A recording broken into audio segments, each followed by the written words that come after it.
আসসালামু আলাইকুম রহমতুল্লাহ। প্রিয় দর্শক, দেখুন এই যে বাঁশের মুথা, এগুলো কিন্তু জ্বালানি হিসেবে ব্যবহার হবে এবং বিশেষ করে শুকনো মৌসুমে জ্বালানির জন্য অত্যন্ত উপযোগী। এই কাজে তো ইউজ করা হয় না, এই যে মুথা মানুষ জ্বালানি হিসেবে ইউজ করে।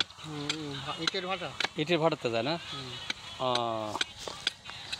এবং সেখানে মোটামুটি এই শুকনো মৌসুমে ভালো চাহিদা না। আলহামদুলিল্লাহ। প্রিয় দর্শক, দেখলেন আমাদের কৃষক ভাই আব্দুল লতিফ আপনাদেরকে সেই কথাই জানালো যে ইটের ভাটাতে ইউজ করা হয় এগুলো এবং ভালো জ্বালানি হিসেবে ব্যবহৃত হয় ইনশাল্লাহ।